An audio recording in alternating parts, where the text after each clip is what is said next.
Evo nas, cijenjeni slušatelji, u prijepodnevnom programu i dalje na valovima Radio Livna. Idemo vidjeti što to ima novo kada je u pitanju akcija Livno bez smeća. Znate kako smo o cijeloj priči informirali vas u našem eteru, pratili smo što se sve to događalo na terenu.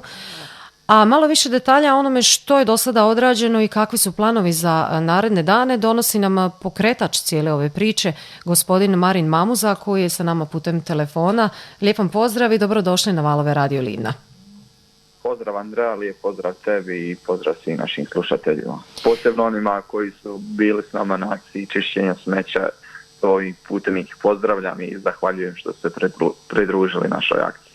Bilo ih je uistinu mnogo, možda nekako onih prvih dana i kada je krenula cijela priča u onu subotu ispred sportske dvorane, nije se dobio dojam da su ljudi baš nešto previše uključeni, međutim poslije fotografije s terena govore suprotno, jel?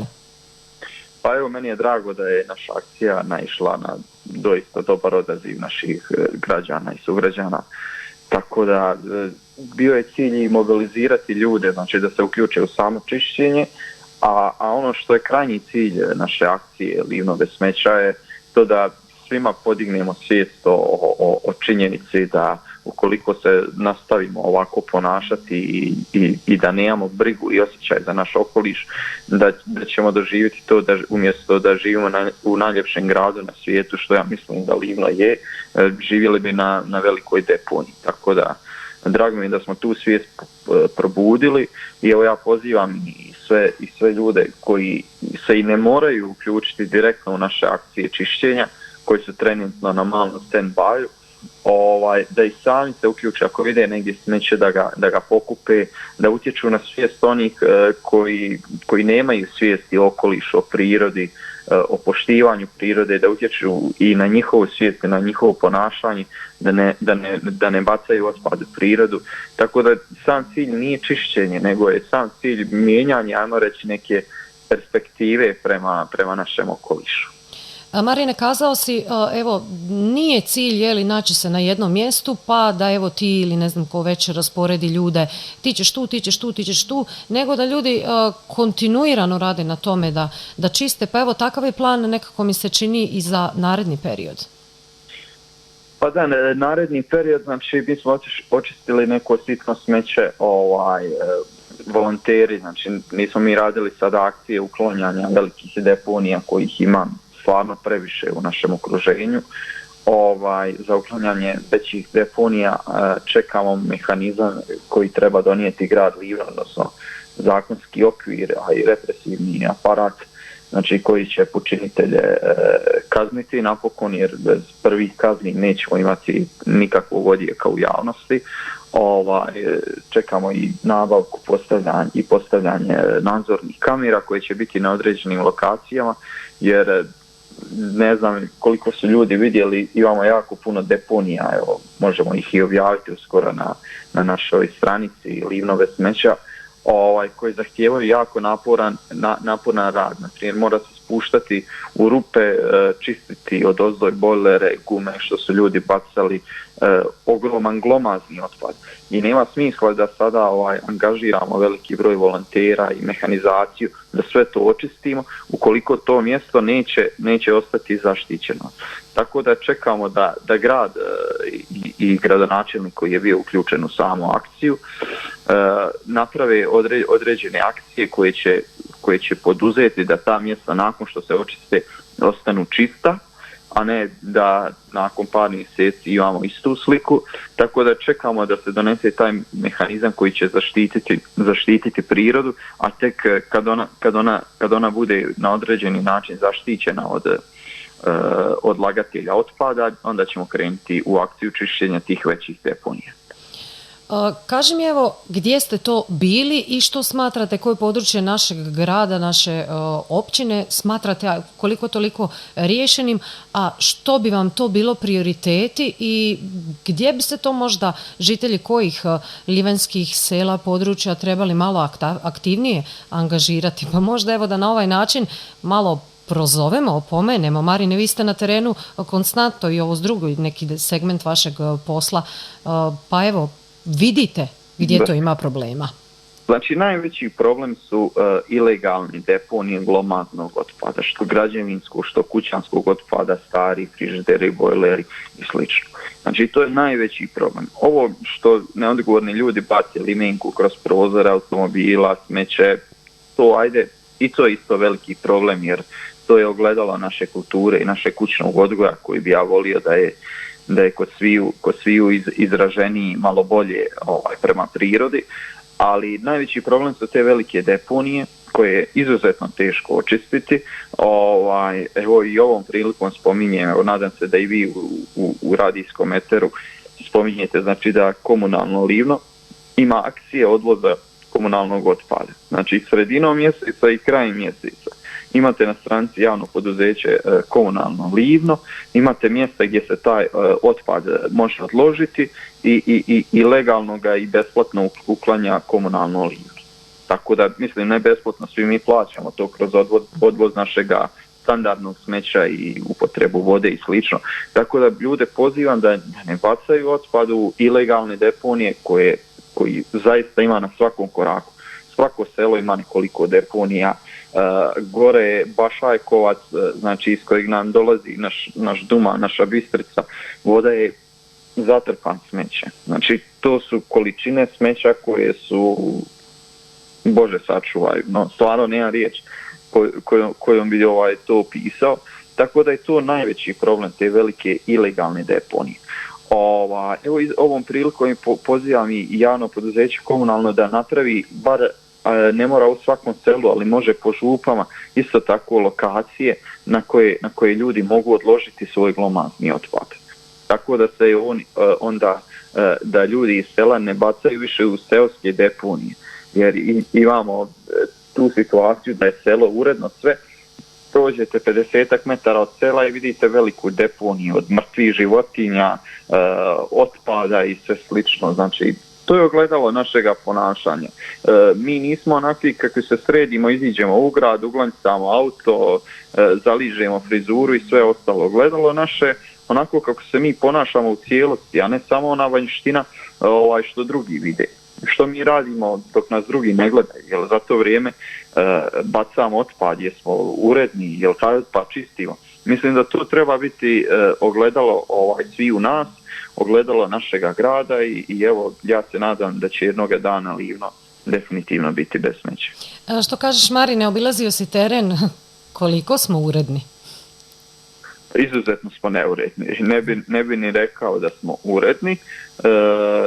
Nailazio sam stvarno, evo, u zadnje vrijeme snimam dosta po BiH svuda. Ima gorih mjesta od nas, ali ima i puno ljepših mjesta. Sad govorim u kontekstu ljudskog učinka na prirodno, odnosno na odlaganje otpada. Ja uvijek govorim da smo mi, Livno može biti jedna mala Švicarska, ukoliko se naš mindset promijenimo svoj odnos, pa i jedni prema drugima, pa i prema gradu. Evo, ja osobno sam imao situaciju da je neko ovdje u Žabljaku gdje živim pored kuće iskrenuo, sad je li iz inata ili iz neznanja, iskrenuo veliku količinu smeća. Možda je to napravio, eto, on će čisti grad, evo sad ćemo mi istovariti smeće u blizini njegove kuće. Ne znam zašto je to napravio, ja jednostavno, ko što ti ljudi koji se tako ponašaju ne mogu razumjeti mene, a isto tako ja ne mogu razumjeti njih, odnosno njihove postupke. Marine, jel možda možemo najaviti konkretno neki sastanak, evo, informaciju možda na vašoj Facebook stranici Livno bez smeća? Znamo da, evo, nisu nam baš ove vremenske prilike dobre, tako ćemo kazati, ali evo, nadam se da stiže dobro vrijeme. Pa jel imate možda u glavi neki plan kada bi se ponovno mogli sastati, okupiti, naravno usporedo sa svim ovim aktivnostima koje ste kazali i pozvali naše sugrađane da individualno radi? Da. Evo, sada nam za subotu, evo, baš gledam prognozu, najavljuju vrijeme, ali vidite isto tako, znači, ovo se sve radi na volonterskoj bazi. Znači, ne možemo mi poduzeti akciju koliko nam se ne jave volonteri i sve ostalo, a isto tako ove akcije koje bi željeli riješiti sav ovaj veći otpad, znači tu moramo čekati da grad poduzme da grad poduzme svoje mjere i da te lokacije zaštiti kroz video nadzor ili kroz neke prepreke, a isto što bi ja najviše volio da počnu komunalni redari, poziva ih ako slušaju emisiju, znači imaju toliko posla na terenu, žao mi je što ne radi svoj posao, jer to stvarno osjetimo svi mi livnjaci, pogotovo mi koji se krećemo po prirodi, imamo neke outdoor aktivnosti, tako da evo, potrebno je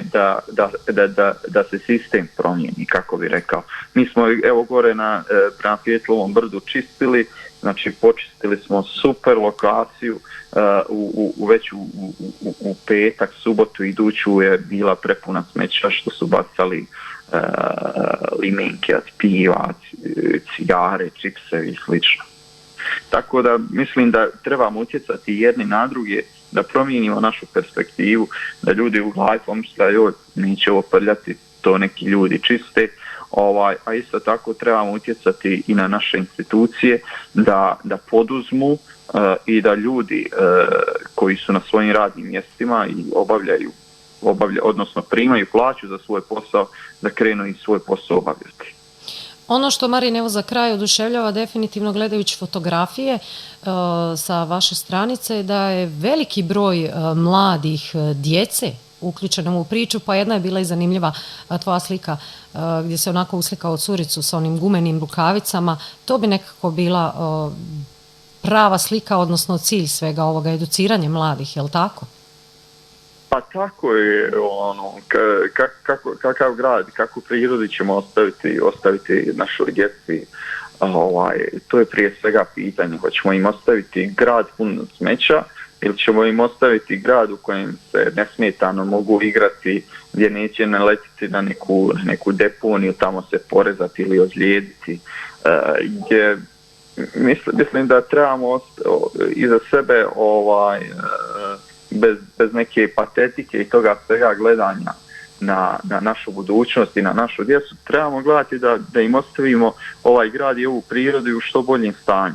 Mi smo ga koliko toliko u dobrom stanju zatekli, ali ovo što se radilo kroz prethodne godine, ova količina odlaganja otpada, to je stvarno, mislim, ja se nekad, mi livnjaci smo ponosni livnjaci, mi smo ti iz Livna, dobar grad, jako puno poznatih livnjaka, svi smo navodno dobri ljudi i slično, svi smo na neki način ponosni, ali po meni trebali bi se puno više sramiti, pogotovo što se tiče odnosa prema našoj prirodi, jer da drugi ljudi imaju prirodi ovu što je nama Bog ovdje dao i koju uništavamo, mislim da bi bili puno sretniji i ponosniji od nas i bili bi sa puno više poštovanja prema svojoj gradu i svojoj prirodi.